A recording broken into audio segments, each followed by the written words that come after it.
बिस्मिल्लाहिर्रहमानिर्रहीम। Pakistan television current affair times के studio से कैसर अब्बास साबिर का सलाम कबूल हो। हम पिछले 2 माह से आफात की जद में हैं और आफात की जद में शुमाली इलाका जात आए, उसके बाद दरिया रावी में सिलाब आया, क्लाउड ब्रास्ट हुए चकवाल में और जेहलम में। उसके बाद सिलाब ने रुख किया मुल्तान का, और मुल्तान सबसे ज़्यादा मुतासर होने वाला ज़िला है कि मुल्तान की सिर्फ़ 2 तहसीलें ऐसी हैं जहां बचत हुई या फिर शहरी इलाका महफूज रहा। बाकी हम तबाह हो गए, हम बर्बाद हो गए। जलालपुर पीरवाला उजड़ गया, शुजाबाद में तबाही देखी नहीं जाती। मोटरवे को काटना पड़ा, तोड़ना पड़ा, क्योंकि ये वो इलाका था जहां चनाब मिलता है, सतलुज मिलता है, रावी मिलता है, और ये पांजनद का इलाका है। तमाम दरियाओं का सिलाब यहाँ आया। अब सिलाब का पानी कम होना शुरू हुआ है और जो पानी बचा था उसमें लाशें उगलना शुरू कर दी, लोगों की मैयतें मिलीं, कश्तियाँ उल्टीं, सड़कें टूटीं। और अब हम पानी की कमी के बाद रिलीफ की तरफ आज बात करेंगे। और हमारे NGOs, हमारी हुकूमत, सूबाई हुकूमत, वफाकी हुकूमत और मुखय्यर हजरात, वो यकीनन उन्होंने बढ़ चढ़ के हिस्सा लिया, बहुत काम किया। इतना काम किया, डॉक्टर्स गए, मेडिसन गई, बिस्तर गए, कंबल गए, बेड गए, हर तरह की चीज़ें गई, खैमे गए। लेकिन जितनी तबाही थी, बहरहाल वो तबाही ज़्यादा थी और इस मुख्तसर वक्त में इतना रिलीफ हो नहीं सकता था। तो आज हम इस पे बात करेंगे, रिलीफ पे, कि किस तरह बहाल करना है इन उजड़ चुके और डूब चुके लोगों को। तो आज हमारे साथ मेहमान हमारे स्टूडियो में स्पेशलिस्ट हैं फ्लड के हवाले से, पानी के हवाले से, जनाब जहांज़ेब धराला साहब। उनकी तहकीक है, वो बाहर की यूनिवर्सिटियों से, ऑस्ट्रेलिया से PhD करके आए हैं। बहुत शुक्रिया, आपने किताब भी लिखी और आपका काम पूरे मुल्क में सराहा गया कि आप वाटर मैनेजमेंट पे, दरियाओं पे आप बात करते हैं। और सीनियर तज्ज़ियाकार अदील खिची हमारे साथ मौजूद हैं। आप बात करेंगे मुल्तान के हवाले से, मुल्तान और वफाकी हुकूमत, सूबाई हुकूमत कितना काम कर चुकी, कितना रिलीफ पहुंचा, कितने लोग रह गए। और टेलीफोन लाइन पे हमारे साथ हेड सिदनाई से शबीर चांद मौजूद हैं। आप सहाफ़ी हैं और वो हमें दरिया रावी की इस वक्त की सूरत हाल बताएंगे, क्योंकि दरिया रावी ने दो तहसीलों को, यानी कि ज़िला खानेवाल की तहसील कबीरवाला को और फैसलाबाद और टोबा टेक सिंह की तहसील पीर महल के इलाके से लेके फिर शोरकोट और जंग तक ये तबाही हुई है। माई सफूरा का बंद और फिर ओवरफ्लो होके जो तबाही हुई। तो बहुत शुक्रिया, आप तशरीफ़ लाए। जहांज़ेब धराला साहब, आपसे बात शुरू करेंगे और बात हम यही करेंगे कि कब तक हम इस तरह डूबते रहेंगे। कभी खुश्की से मरते हैं और कभी फिर पानी आ जाता है तो डूबते हैं। बिस्मिल्लाहिर्रहमानिर्रहीम। आपने बहुत अच्छी बात की जी कि हम कब तक इस तरह डूबते रहेंगे। मेरा सवाल ये है कि हम अपने आप को कब तक इस तरह डुबोते रहेंगे जी। सवाल ये है, ये जो कुछ किया है, नुकसान हुआ है, ये हमारी अपनी माजी की हमाकतों का नतीजा है जी। अगर हमने वक्त से पहले अपने आप को तैयार किया होता तो शायद इतनी ज़्यादा तबाही ना होती, हम इसको मैनेज कर लेते। सैलाब दुनिया में कोई नई चीज़ नहीं है, हर जगह आते हैं, हमारी तरफ भी आते हैं, ऐसे सैलाब यूरोप में भी आते हैं। दुनिया के बड़े बड़े शहर जो हैं वो दरियाओं के किनारे आबाद हैं। रिवर सीन के किनारे पेरिस आबाद है, थेम्स के किनारे लंदन आबाद है, हडसन के किनारे न्यूयॉर्क आबाद है। वहाँ ऐसी तबाही आप कभी नहीं देखते। फ्लड उनमें भी आता है, लेकिन वो मैनेज करते हैं। हमारी जो बुनियादी तौर पर 2 गलतियां हैं। एक हमारी गलती ये है कि हमने अपने रिवर्स को मैनेज नहीं किया जी, और दूसरी हमारी गलती ये है कि हमने पानी को मैनेज नहीं किया, पानी की स्टोरेज को मैनेज नहीं किया, इस तरफ हमने तवज्जो नहीं दी। रिवर बेड जो है, इसको आप बज़ाहिर इंसान की मलकियत है, लेकिन आप इसे रिवर की ही मलकियत समझें। वो कभी भी अपने इस इलाके का दौरा कर सकता है, जैसे कि कई सालों बाद इस साल आपने देखा। तो रिवर बेड के अंदर आप काश्तकारी करें, लेकिन उस काश्तकारी करते वक्त वहाँ पर तामीरात, वहाँ पर कॉलोनियाँ, वहाँ पर घर या वहाँ पर जो स्ट्रॉन्ग इंफ्रास्ट्रक्चर है उसे कतन नहीं बनाना चाहिए। वो वाटर फ्लो में भी नुकसान देता है, और उसके बाद जब पानी ज़ोरावर हो जाए तो फिर वो हमारे लिए मुआशी और समाजी मसाइल भी पैदा करता है। तो ये इसके लिए हम जो बुनियादी हमसे गलती हुई वो ये है कि हमने डैम स्टोरेज पे तवज्जो नहीं दी, वाटर स्टोरेज पे तवज्जो नहीं दी जी।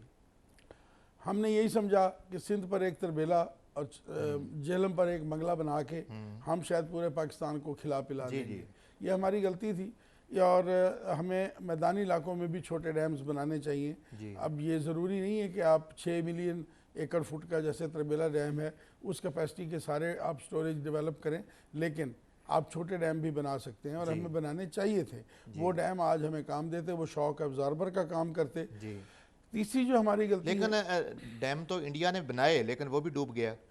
जी मैं अर्ज़ करता हूँ उसकी वजह यह है कि आपने जिस तरफ इशारा किया वो थोड़ा सा और पीछे हमें जाना पड़ेगा। ये जिन दरियाओं ने तबाही मचाई है ये सारे के सारे हिमालय की गोद से निकलते हैं, ये हिमाचल प्रदेश से निकलते हैं। अब जैसे डिस्ट्रिक्ट चनाब है वो टिटनी से निकलता है, रावी जो है वो चंबा से निकलता है और सतलज जो है वो लाहौल से निकलता है। ये तीनों ज़िले जो हैं ये हिमाचल प्रदेश के हैं और तीनों ज़िलों का जो 2 अगस्त के बाद अगर आप उसका रेनफॉल देखें तो वो किसी ज़िले का नॉर्मल से 700% है, किसी का नॉर्मल से 900% है, एक डिस्ट्रिक्ट का नॉर्मल से 1900% वहाँ रेनफॉल हुआ, 19 गुना।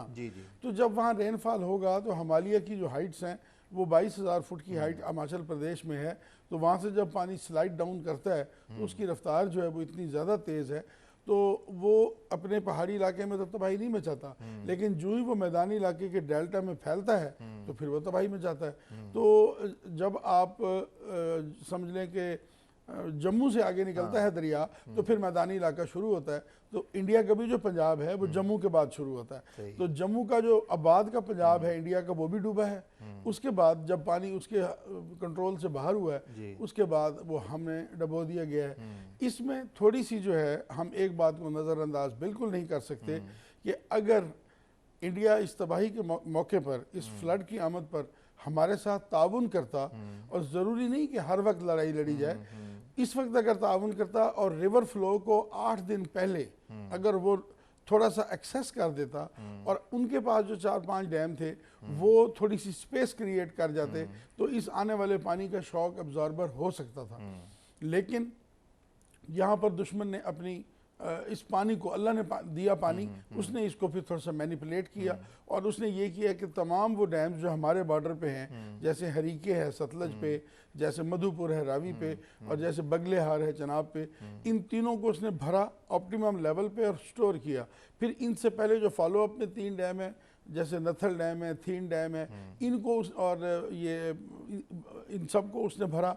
इनको भरने के बाद जब देखा उसने कि अब ये पूरे 2 डैम भर गए तो 2.5 मिलियन क्यूसेक पानी, 25 लाख क्यूसेक पानी उसने एक ही दिन सारे डैमों से डिस्चार्ज कर दिया। उस वक्त हमें बता दिया कि जी मैं तो पानी कल छोड़ रहा हूँ। नतीजा ये हुआ कि 24 घंटे में आपके पास 3 तरफ से पानी का हमला हो गया, एक किस्म का सतलज का हमला हो गया, रावी का और फिर चनाब का। तो फिर आपके यहाँ ये सूरत हाल डेवलप हुई। अदील खिची साहब, ये रिलीफ की तरफ हम अब बढ़ रहे हैं और पानी उतरा है, कुछ इलाकों में तो अभी नहीं उतरा, गालबन मोटरवे अभी बंद है, तो क्या सूरत हाल है आपने देखी होगी जाके? बिस्मिल्लाहिर्रहमानिर्रहीम। पहले तो मैं साबिर साहब धराला साहब की एक छोटी सी बात का जवाब देना चाहूँगा। बात यह कि जिस कदर इंडिया की पूरी दुनिया में थू हुई है तो उन्होंने तो इस सैलाब को गनीमत जाना कि और तो हमारा कुछ बिगाड़ नहीं सकते। उन्होंने कहा चलिए ये पानी तो मैं छोड़ सकता हूँ। और ये बात इनकी बिल्कुल ठीक है कि पूरी दुनिया में होता यूँ ही है कि अगर कोई मुल्क पानी को नहीं स्टोर कर सकता, नहीं स्पेयर कर सकता, तो जब दूसरे मुल्क में छोड़ने लगता है तो उसका इंडिकेट पहले करता है। लेकिन उन्होंने ये नहीं किया। ये अखलाकी तौर पर उन्हें करना चाहिए था, लेकिन उन्होंने खैर इंडिया से अखलाकियात की क्या तवक्को लगाना।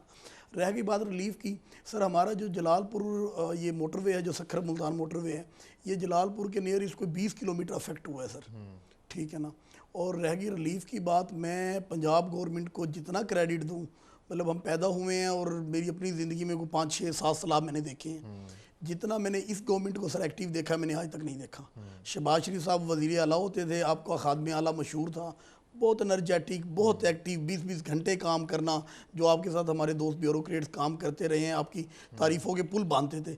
लेकिन मैडम सीएम ने भी अखीर कर दिया, उन्होंने साबित किया कि ये वाकई उनकी भतीजी हैं, ये वाकई नवाज शरीफ की बेटी हैं। मतलब आप देखें ना सर कि उन्होंने अपने तमाम वुज़रा को, 5 वुज़रा वो हर टाइम वहाँ पर बैठे रह गए 5-6 दिन, दिन रात। मतलब मैंने पिछले दिनों एक तस्वीर देखी सर, मरियम औरंगज़ेब साहिबा की, वो सीनियर वज़ीर हैं इस टाइम, कि उनके वो बिल्कुल हाथ उनका जला हुआ था, थोड़ा सा जूते फट चुके थे, कपड़े ख़राब, वो वज़ीर तालीम एक चारपाई के ऊपर सोए हुए हैं। मतलब आप देखें ना, आपकी ज़िले इंतज़ामिया, मतलब ये अपर लेवल हो गया, नीचे आप देख लें कि commissioner, deputy commissioner, CPO, RPO, जितनी ज़िले इंतज़ामिया थी सर, वो सारे वहाँ बैठे रहे। 7 सितंबर का एक वाक़या है सर, वो उस दिन मैं वहाँ मौजूद था, तो वो कोट करना इसलिए ज़रूरी है कि मैं सिर्फ ये दिखाना चाहता हूँ कि हम कितनी जज्बे वाली कौम है। सर एक हमारे यहाँ कंपनी है मुल्तान वेस्ट मैनेजमेंट कंपनी, जिसका काम है शहर को साफ़ करना। ना वो हंगामी बुनियादों पे काम कर सकते हैं, ना उनकी वो ट्रेनिंग है, ना मैं कहता हूँ उनकी वो सैलरी पैकेजेस हैं। तो वहाँ पर तेज़ बारिशें हुई हमारे यहाँ मुल्तान में।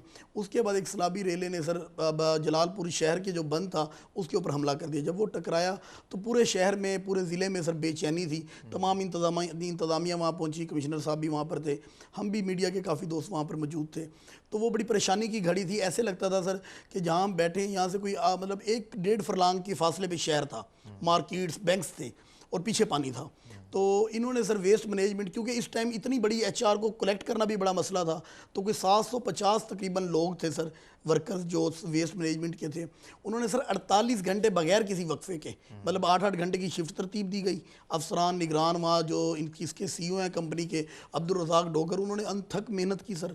मैं जितनी उनकी तारीफ़ करूँ, ज़िले इंतज़ामिया की करूँ, कमिश्नर साहब की इसमें बड़ी एफर्ट थी, कोऑर्डिनेशन थी। यकीनन ये मैसेज ऊपर से था और इनके लिए भी ये जिम्मेदारी थी। तो उन्होंने सर वहाँ खड़े होकर ये काम किया और दर्जनों सर उनकी मशीनरी, मैं ये बताना चाह रहा हूँ 48 घंटे में सर 1 मिनट का भी वक्फा नहीं था। मतलब वो रेगुलर काम करते रहे और उस वक्त उसे बचाया गया। लेकिन क्योंकि जैसे धराला साहब ने बताया कि पानी का हमला हमसे 3 तरफ से हुआ था हम पर, तो उस तरह से वो नहीं कवर कर सके।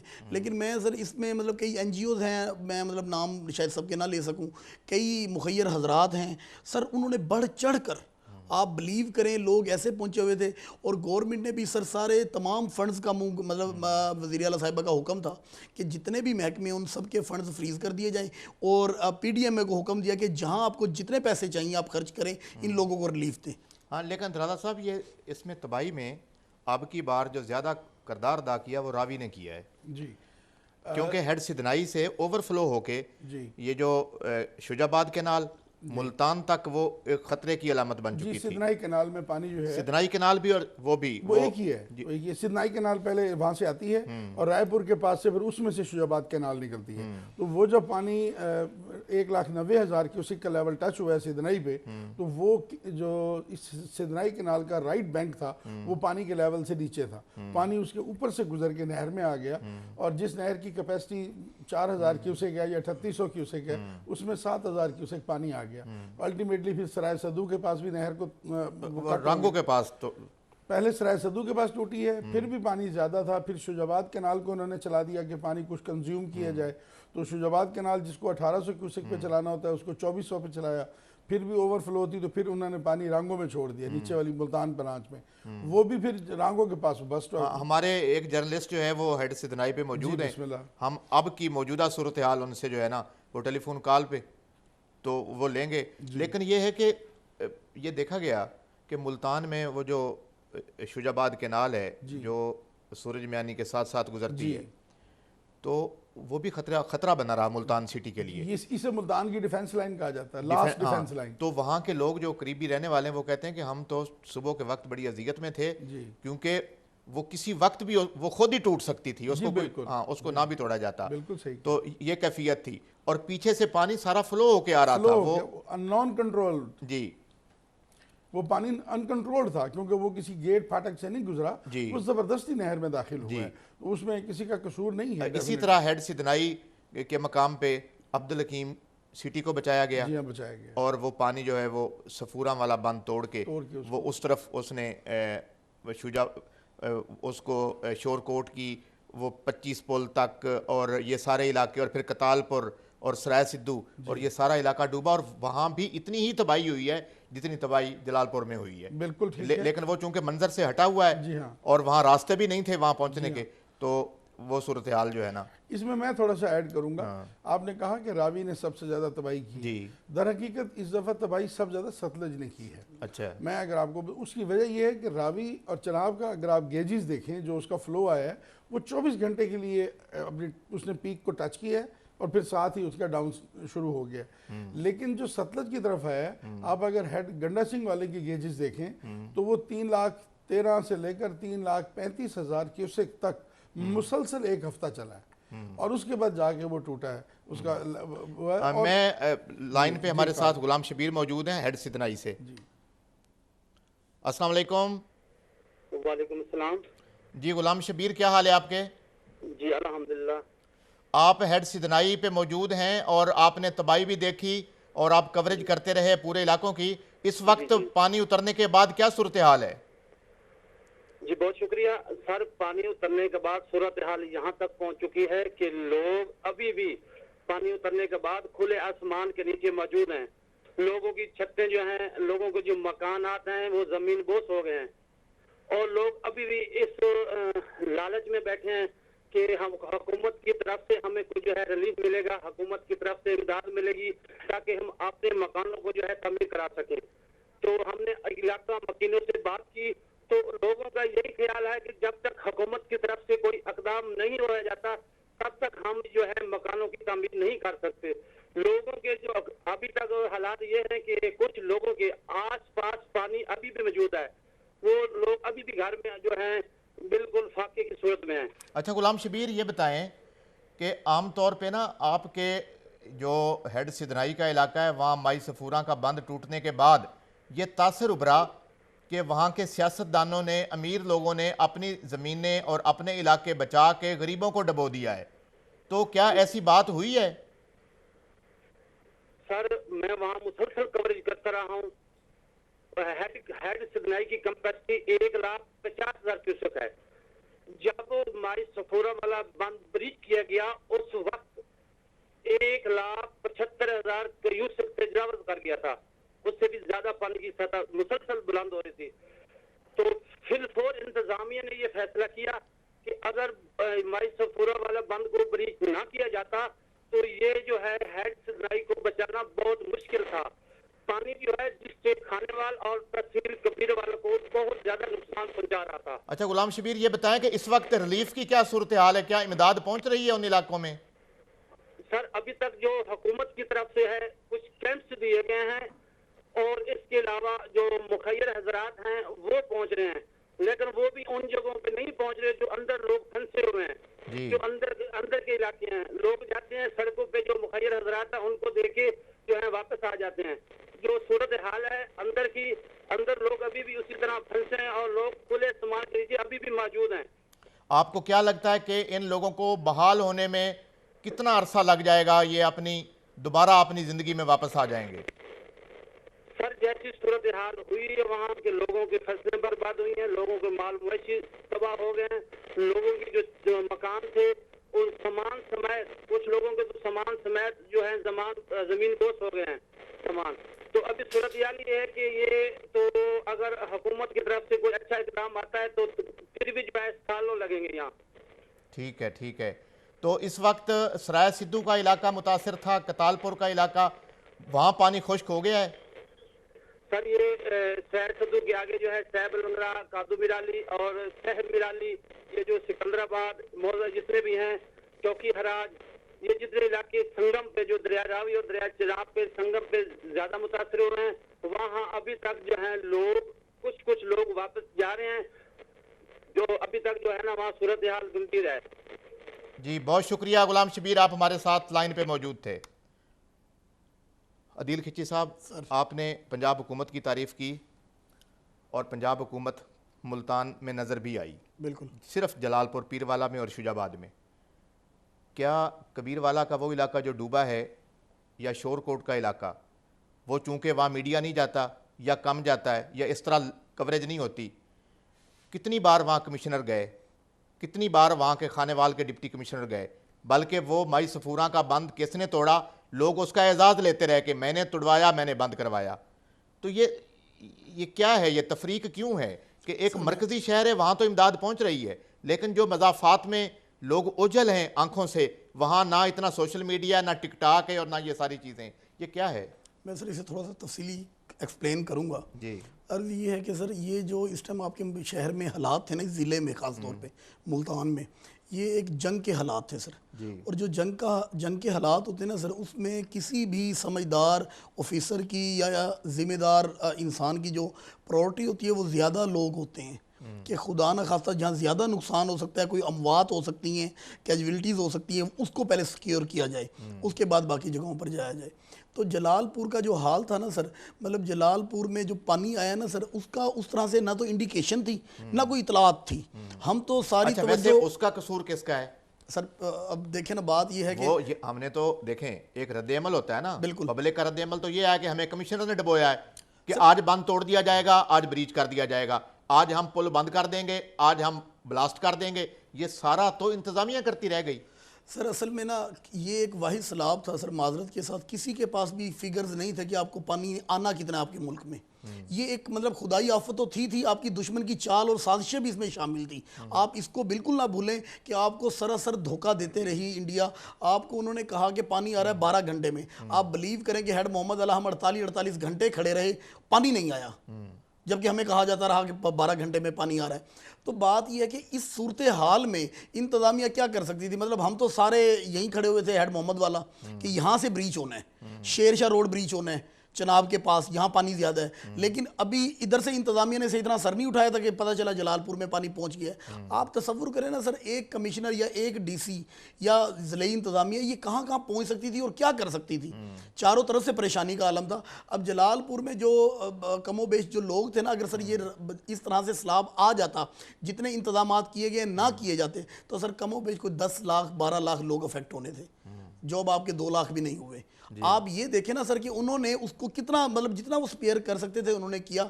कमिश्नर साहब की हालत ये थी कि सर मैं जब उन्हें मिला कोई 5-6 दिन बाद सैलाब की सूरत हाल चलती रही, तो दरमियान में हमारी मुलाकातें उनसे नहीं हो सकी। तो जब मैं जलालपुर पहुंचा तो उनकी शक्ल ही बदली हुई थी सर। आप यकीन करें, माजरत के साथ, पता नहीं ये बात आप माने ना माने, अफसरान के रंग काले हो गए थे। वहाँ 24 घंटे फिर कर ना सर मुनासिब खाना मिल रहा था ना कुछ, फिर उनको परेशानी थी सर। अपनी आंखों के सामने कौन चाहता है, मतलब हम इंसान भी तो है ना सर। जो कमिश्नर साहब हैं आमिर करीम खान साहब, वो इंसान भी तो है ना। जब वो देख रहे थे कि उनके सामने लोग डूब रहे हैं, मतलब लोगों की जो घर हैं, कोई उन्हें बचाने का टाइम नहीं मिला, कोई कपड़े उठाने का टाइम नहीं मिला, जूते पहनने का टाइम नहीं मिला। इस असना में सर मैं यकीनन कह सकता हूँ कि उस तरह से इंसान का दिमाग नहीं काम कर रहा होता, चीज़ें नहीं। लेकिन उसके बावजूद भी जो ज़िले इंतज़ामिया की कारकर्दगी है सर, मैं उसको 100 नंबर दूंगा। यकीन करें उन्होंने बड़ा काम किया। रह गई ये आप जो बात कर रहे हैं हेड सफूरा वाली, यकीनन वहाँ पर सर आप देखें ना, वहाँ आबादी कितनी थी, मिला जुला के सारी आबादी भी मिलाएं तो हज़ारों में है सर। तो अगर हम देखें, अगर इंतज़ामिया उधर ये सारी तवज्जो देती तो शायद जहाँ हम बैठे यहाँ भी पानी होता और जलालपुर तो डूब ही चुका था। जहां ज़ेब दलाला साहब, सर हुकूमत की बात आपने सुन ली जी कि हुकूमत ने वहाँ जितना काम किया उनके रंग काले हो गए। जी, हालांकि रंग तो उनके वैसे काले होने चाहिए कि सैलाब ना भी आए तो फिर भी उनको फील्ड में निकलना चाहिए और फील्ड में जाके उनको पब्लिक का पूरे ज़िले में उसका हाल पता करना चाहिए। लेकिन ये कितना अरसा लग जाएगा इसको, इन लोगों को जो मुतासरा है इनको खड़े होते हुए दोबारा? क्योंकि 6 माह तो एक फसल की तैयारी में लगते हैं। जी मैं अर्ज करता हूं। जी, जो इस फ्लड का मैग्नीट्यूड था और जो इस तबाही का लेवल था, उसके साथ साथ आप अपने मुल्क की मुआशी हालत को भी ध्यान में रखें कि पिछले 2 साल से ज़मींदार किस हालत में है।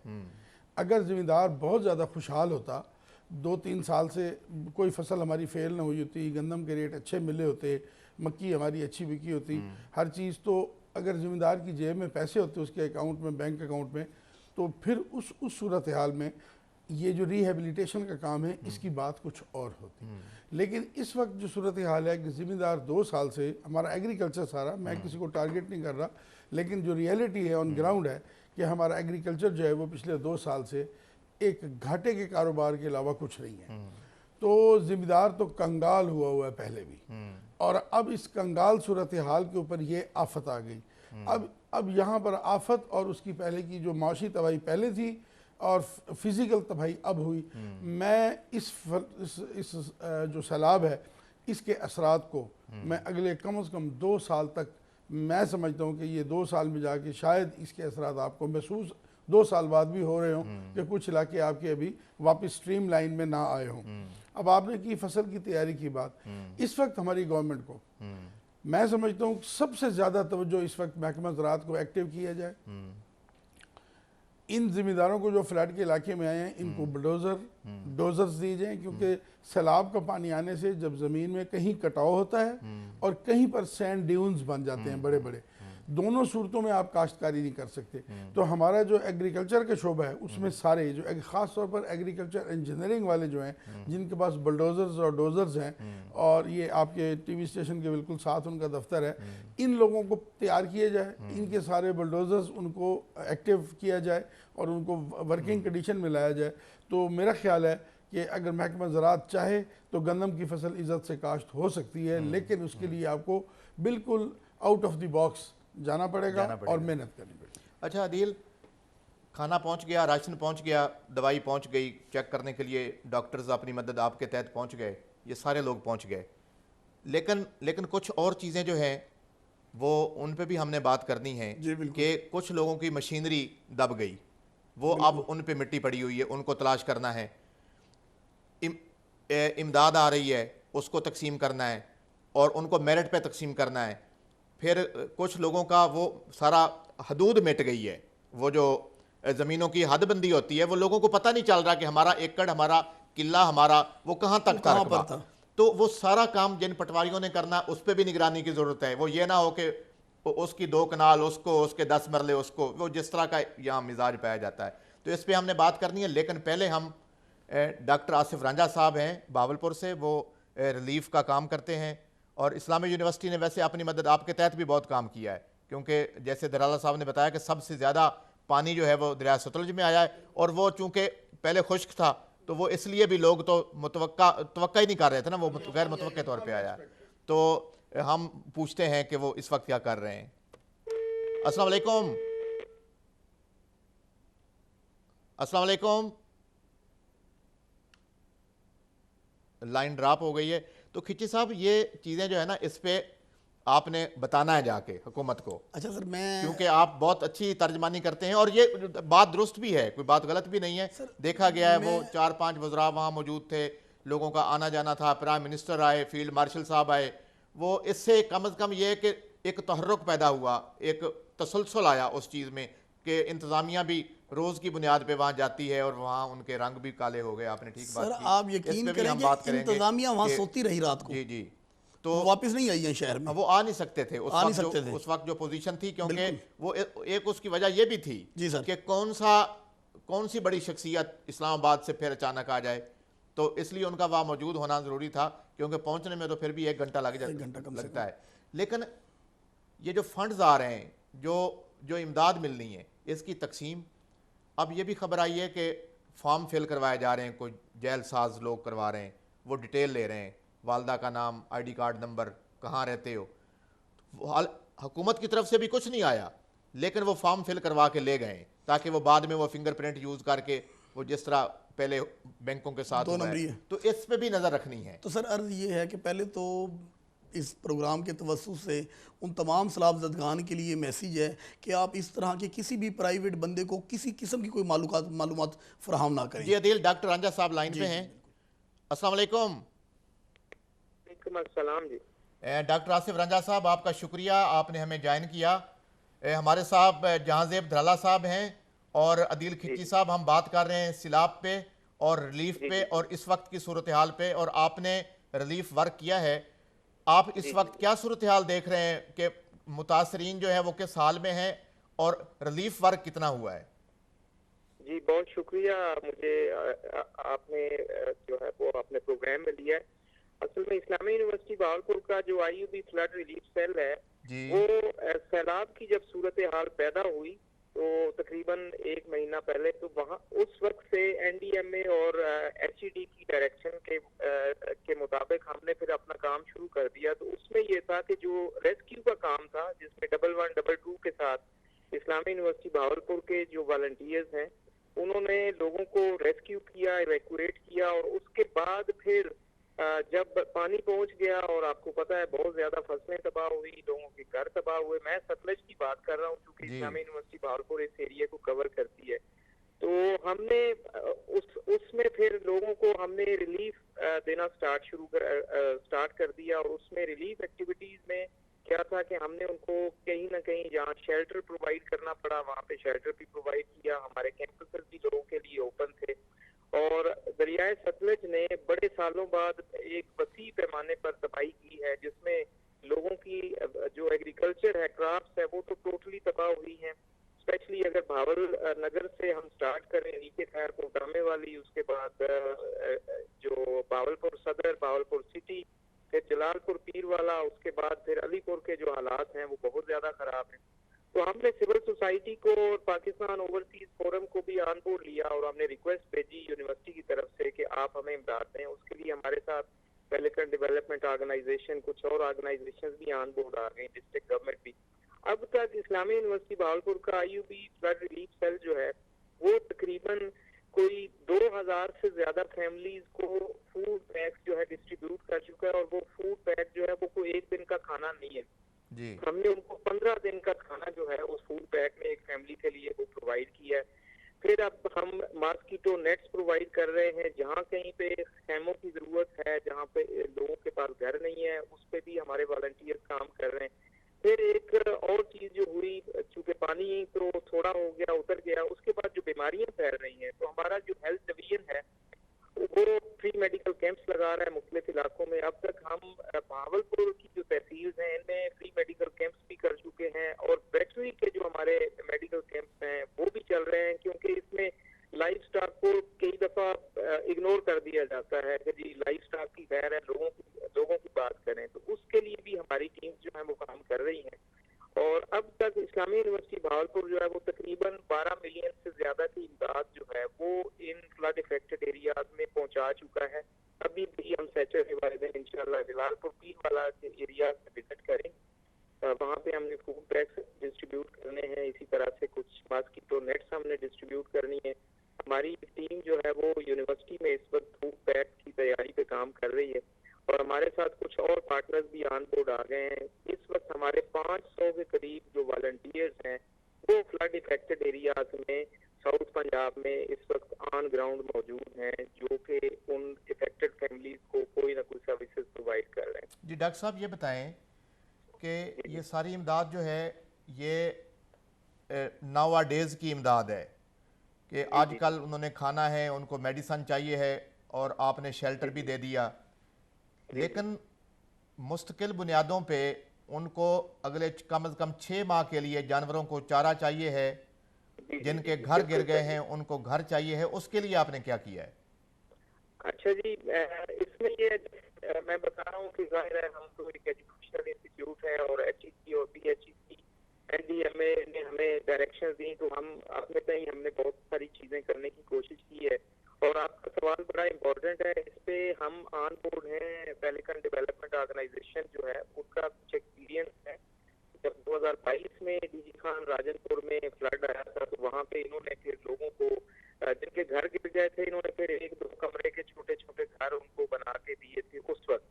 तो अभी हम इनके साथ ऑन बोर्ड हैं। पाकिस्तान ओवरसीज फोरम जो है वो मंडी भावदीन, उनको हमने रिक्वेस्ट की हुई है कि जी हम आइडेंटिफिकेशन करते हैं, क्योंकि हमारे पास ह्यूमन रिसोर्स बहुत ज्यादा है और इन एरियाज के मोस्टली स्टूडेंट्स हमारे पास मौजूद हैं। तो हम आइडेंटिफिकेशन कर रहे हैं।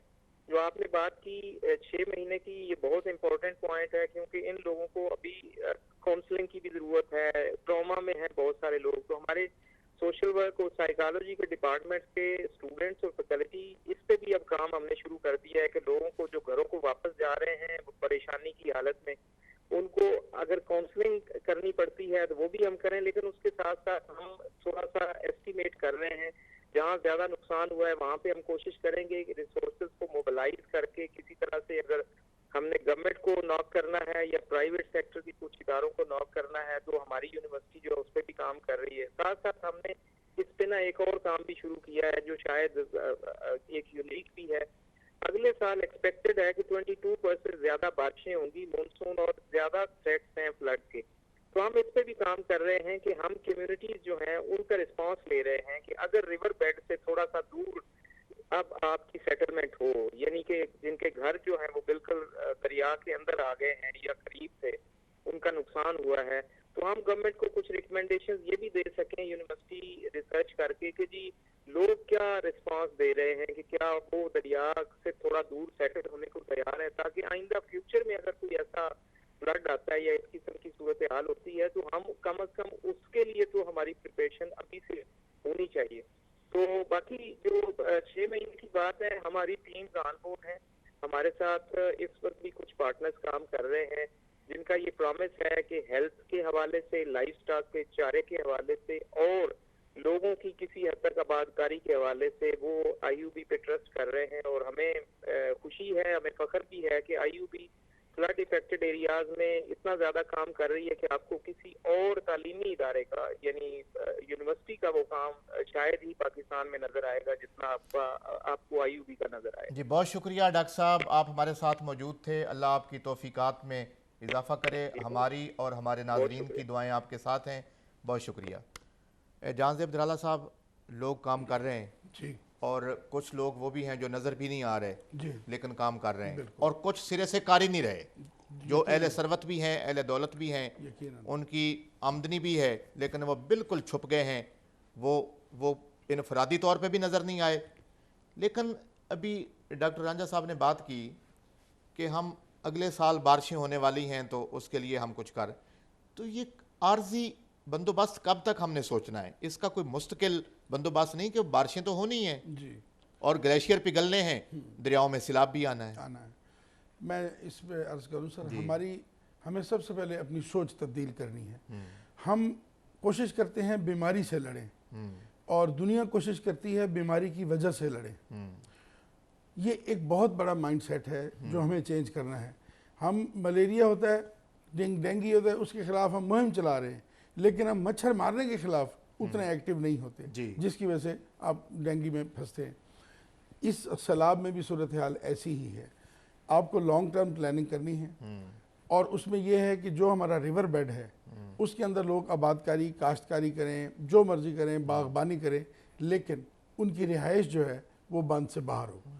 अब ये एक बड़ा एक इनकलाबी सा मंसूबा होगा कि हमारी हुकूमत को उस बंद से बाहर कुछ जगह ज़मीनें ख़रीद कर मखसूस करके ऐसे चकूक आबाद करने पड़ेंगे कि वो वहाँ सिर्फ उन लोगों को घर मिले कि जिन लोगों की ज़मीन उस फ्लड जोन के अंदर है, उनका घर जो है वो फ्लड जोन के बाहर हो। तो उस सूरत में जब फ्लड आएगा तो पूरी कौम इस तरह पैनिक नहीं होगी। आपको इस तरह पानी की बोतलें और चावल की देगें उठा के भागने की ज़रूरत नहीं पड़ेगी। पानी आएगा, अपना कोर्स पूरा करके चला जाएगा, लेकिन इस तरह से अम्बात नहीं होगी, ह्यूमन लॉस नहीं होगा। अब सर जो अब अगली बात है, हमें अब इस वक्त चूँकि हम घर अपने गिरा बैठे हैं, जानवर मरवा बैठे हैं, इस वक्त हम इस लॉन्ग टर्म प्लान पे अमल नहीं कर सकते। हमें इस वक्त शॉर्ट टर्म प्लान करना है, लेकिन मैं समझूंगा कि इस प्लान को करते वक्त दो बातों का ख्याल रखें, जो कि हमारे यहाँ अक्सर ये एक आदत बन गई है। इस प्लान को मैनिपुलेट करते हैं लोग, और वो लोग जो फ्लड इफेक्टेड नहीं हैं वो भी अपने फॉर्म शॉर्म भर के और इंदराज करके, और ये फेक पेमेंट्स, ये एक बहुत बड़ा मसला है। मैं आपको सच बताऊं, जो लोग इस वक्त मुसीबत में घिरे हुए हैं ये अगले 1 महीने बाद भी होश में नहीं आएंगे, लेकिन उस वक्त तक जो है वो फॉर्म फिलअप होके जा भी चुके होंगे। यहाँ पर गवर्नमेंट को बहुत हार्ड स्क्रीनिंग की ज़रूरत है। तीसरी जो बात है, जो गवर्नमेंट ने एक स्कीम रखी है, वो ये मेरी सजेशंस हैं, मैं तनकीद नहीं कर रहा। सजेशन ये है कि ये जो इलेक्ट्रॉनिक पेमेंट का निज़ाम चलता है जी, वो एक कार्ड इशू हो जाता है, उसमें उसके पैसे आ जाते हैं। अब उसके बाद उस कार्ड की जो पेमेंट ATM से हो रही है उसका गवर्नमेंट को बिल्कुल पता नहीं होता है कि उस बंदे को 5,000 दे के और उस कार्ड को 25,000 पे स्वैप किया जा रहा है। जी बिल्कुल ऐसे है। ये एक बिजनेस बन चुका है इन इलाकों में। जैसे खाद की बोरियों में वो टोकन थे, वो एक बिजनेस इस्टेब्लिश हो गया। लोग खाली गट्टू 700 रुपये का ले रहे थे, हमसे लेने आए, तो अब 10 रुपये वाला गट्टू 700 में अगर लेगा तो क्या वजह, इसलिए कि स्टिकर लगा हुआ, उसने मैनिपुलेट करना है सिस्टम को। इसी तरह मैं अर्ज करूं, इस तबाही के आलम में इस इलेक्ट्रॉनिक पेमेंट पे ना जाएं, फिजिकल पेमेंट पे जाएं। आपके पास हर मौजे, हर चेक का रिकॉर्ड है, आपके पास गिरदावरियां हैं, जमाबंदियां हैं, आपको मालिक ढूंढना कोई मुश्किल नहीं है। उस मालिक को बिल्कुल उसी तरह तस्दीक के बाद अदायगी करें जैसे तहसीलदार रजिस्ट्री करता है, तो वो पूरी तस्दीक करता है कि ये मालिक भी है कि नहीं।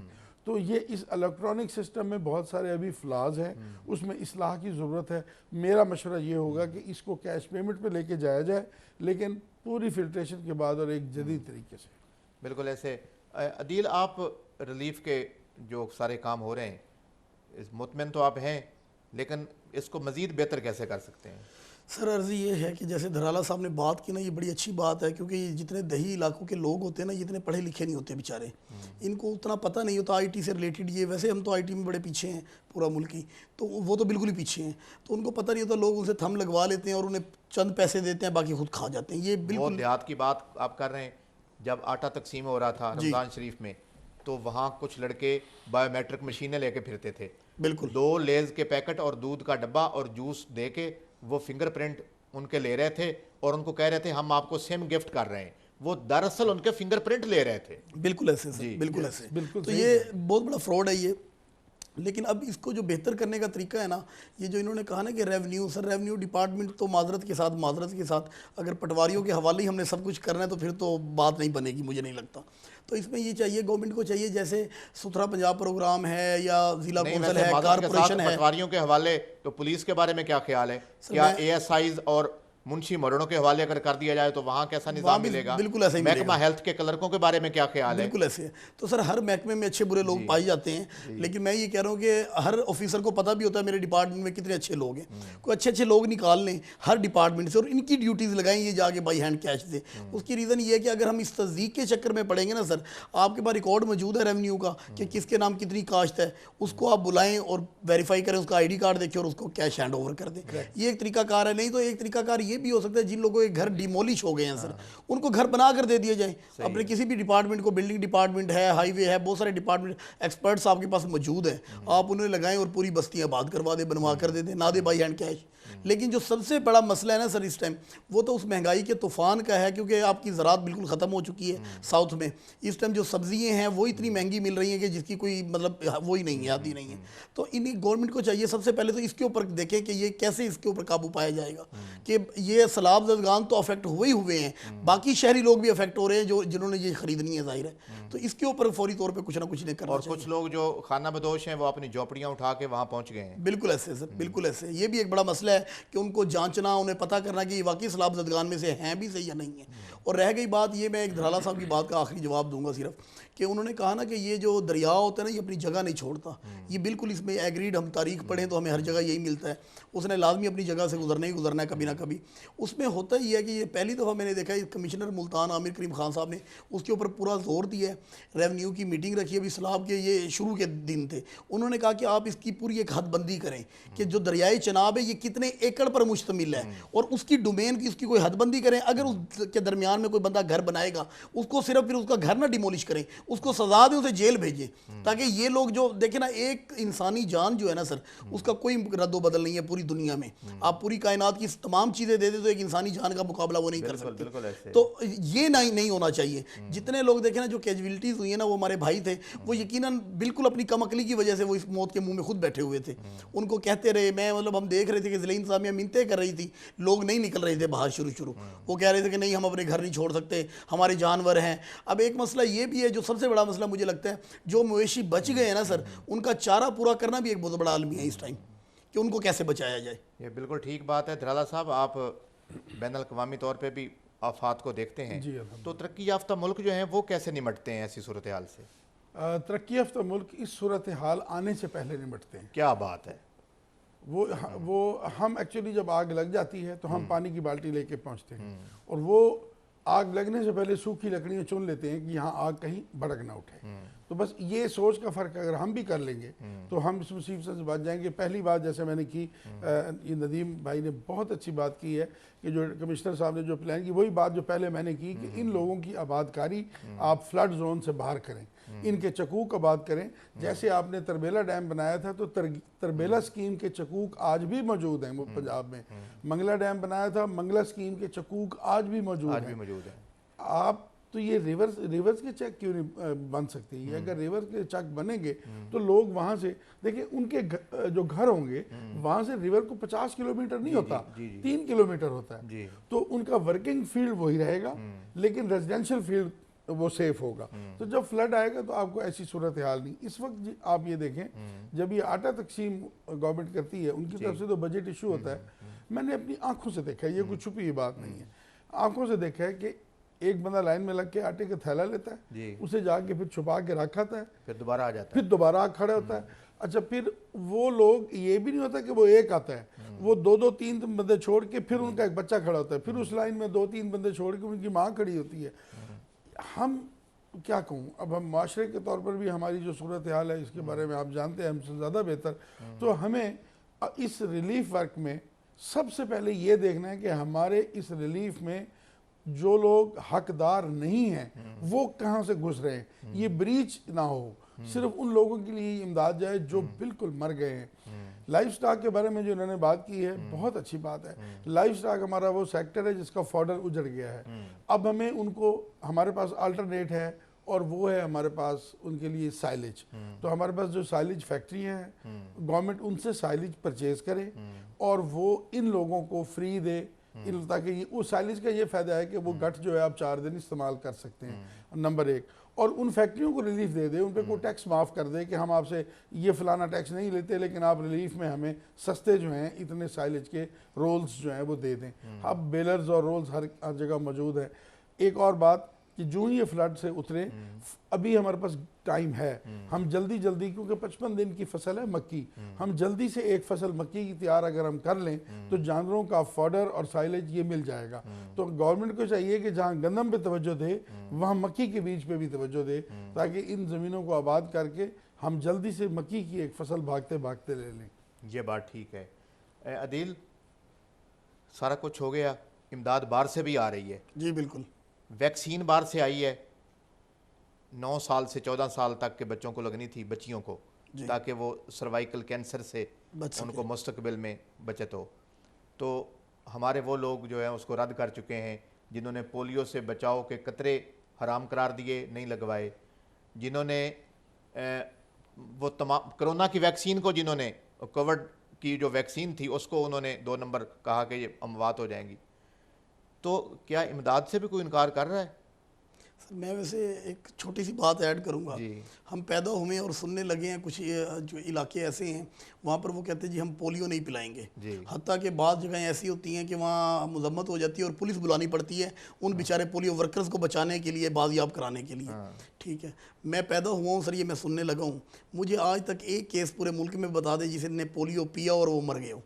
हाँ नहीं, लेकिन पोलियो पिलाने वाले मारे गए हैं, बिल्कुल कई वाकयात में खवातीन मारी गई हैं, लोग रह मारे गई गए। बात सर हम इस तरफ आ जाएं कि ये तो जैसे धराला साहब ने बड़ी ज़बरदस्त बात की कि हमें एज ए कौम खुद भी कोई अपनी जिम्मेदारी का मुजाहरा करना पड़ेगा, सारी चीज़ें हमें सरकार की तरफ नहीं देखनी चाहिए। ठीक है ना, तो बात ये है कि अब जब इमदाद आ रही है, इमदाद को तो कोई इनकार नहीं कर रहा, पोलियो से भी हमें इनकार है, वो कहते हैं पोलियो वो जो वैक्सीन है वो 2 नंबर हो सकती है, तो ये फिर इमदाद भी इस दफ़ा ना लेंगे, ये भी 2 नंबर हो सकती है, ये भी 2 नंबर हो सकती है। लेकिन वो सारे ले रहे हैं, वो सारे ले रहे हैं, बिस्तर ले रहे हैं, कपड़े ले रहे हैं, मेडिसिन ले रहे हैं, पैसे ले रहे हैं, राशन ले रहे हैं, बिल्कुल सब कुछ ले रहे हैं। दराला साहब, प्रोग्राम ख़त्म होने वाला है और आखिरी एक बात हम कर सकते हैं कि आप अपने मुताले, तहकीक और तजर्बे की बुनियाद पे क्या कहेंगे कि कभी वो वक्त आएगा कि हम इन आफात से एडवांस बचत की तैयारी कर लें? जी बिल्कुल, ये कोई नामुमकिन बात नहीं है, लेकिन इसके लिए हमें अपनी पॉलिसी में कंसिस्टेंसी लानी है। हमें हर 6ठे महीने, 8वें महीने अगर गवर्नमेंट में कोई तब्दीली है, कोई हलचल हुई है, यहाँ तो हालत ये है कि वजीर एक बदल जाए उस महकमे का तो पॉलिसी तब्दील हो जाती है। ये हमें रुझान से बचना है, चाहे वजीर आज़म बदल जाए, चाहे सदर बदल जाए, लेकिन यहाँ पॉलिसी बननी है एक दफ़ा सोच से, उसको फिर 10 साल तक इम्प्लीमेंट करें। मैं आपको एक कुश्ता दे रहा हूँ एक अपने तजर्बे का कि यहाँ टेम्परेरी पॉलिसीज़ कभी भी कामयाब नहीं होंगी। आपको जब भी पॉलिसी बनानी है वो 10 साल की बनानी है और उस पे फिर अमल भी करना है। तो फिर आप जो बात आपकी ख्वाहिश है कि हम इन मुसीबतों से पहले तैयार बैठे हों, ये हो सकता है, लेकिन अगर आपने टाइमली पॉलिसीज़ बनानी है, डंग टपाऊ करना है, तो फिर अल्लाह ही मालिक है, ये मैं कुछ नहीं कह सकता। जी बहुत शुक्रिया मलक जहांज़ेब धराला साहब, आप तशरीफ़ लाए और बड़ी तहकीकी बात की और इंतज़ामी बात की। तजियाकार अदील खिची साहब ने, आपका शुक्रिया। नाजरीन, एक वक्त आएगा कि हम इन आफात की एडवांस तैयारी करेंगे, दराला साहब ने इस बात की तस्दीक भी की है, क्योंकि बार बार नाकामियों के बाद इंसान सीखता है, मुल्क सीखते हैं, कौम सीखती है। इंशाल्लाह पानी ने जिस जिस इलाके को डुबोया है वो घर, वो बस्तियाँ दोबारा आबाद और शाद रहेंगी, फसलें लहलहाएंगी। अल्लाह हाफिज़।